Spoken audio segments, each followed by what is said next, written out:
John 5, verse 1 through 47. After this, there was a feast of the Jews, and Jesus went up to Jerusalem.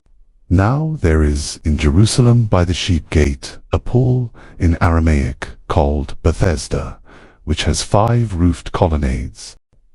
In these lay a multitude of invalids, blind, lame, and paralyzed. One man was there who had been an invalid for 38 years. When Jesus saw him lying there and knew that he had already been there a long time, he said to him, "Do you want to be healed?" The sick man answered him, "Sir, I have no one to put me into the pool when the water is stirred up, and while I am going, another steps down before me." Jesus said to him, "Get up, take up your bed, and walk." And at once the man was healed, and he took up his bed and walked. Now that day was the Sabbath. So the Jews said to the man who had been healed, "It is the Sabbath, and it is not lawful for you to take up your bed." But he answered them, "The man who healed me, that man said to me, 'Take up your bed and walk.'" They asked him, "Who is the man who said to you, 'Take up your bed and walk'?" Now the man who had been healed did not know who it was, for Jesus had withdrawn, as there was a crowd in the place. Afterward Jesus found him in the temple, and said to him, "See, you are well. Sin no more, that nothing worse may happen to you." The man went away and told the Jews that it was Jesus who had healed him. And this was why the Jews were persecuting Jesus, because he was doing these things on the Sabbath. But Jesus answered them, "My Father is working until now, and I am working."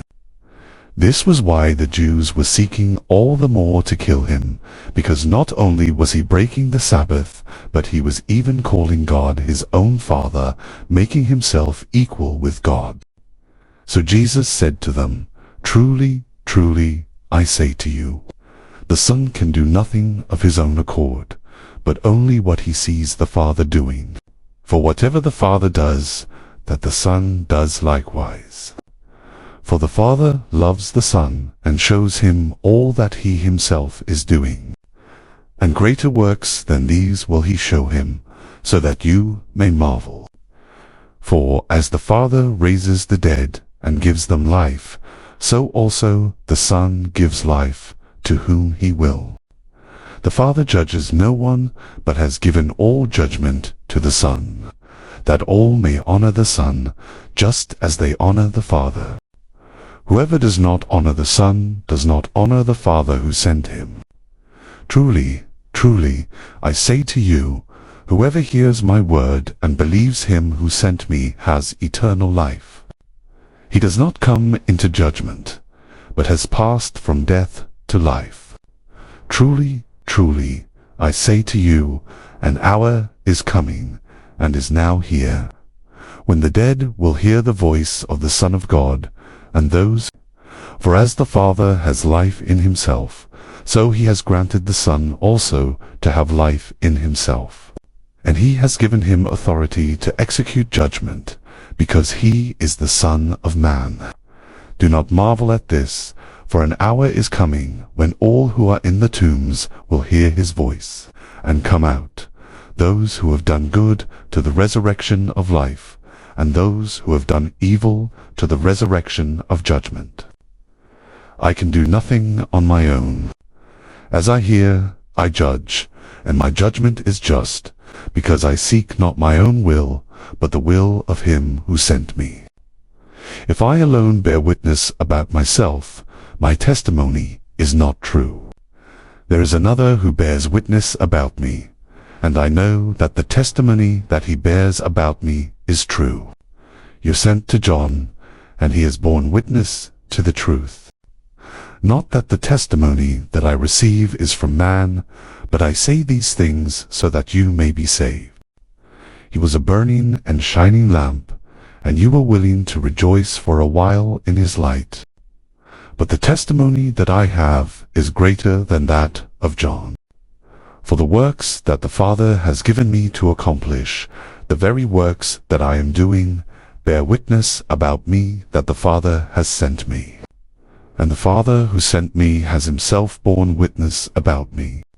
His voice you have never heard, his form you have never seen, and you do not have his word abiding in you, for you do not believe the one whom he has sent. You search the Scriptures because you think that in them you have eternal life, and it is they that bear witness about me. Yet you refuse to come to me that you may have life. I do not receive glory from people, but I know that you do not have the love of God within you. I have come in my Father's name, and you do not receive me. If another comes in his own name, you will receive him. How can you believe when you receive glory from one another and do not seek the glory that comes from the only God? Do not think that I will accuse you to the Father. There is one who accuses you, Moses, on whom you have set your hope. For if you believed Moses, you would believe me, for he wrote of me. But if you do not believe his writings, how will you believe my words?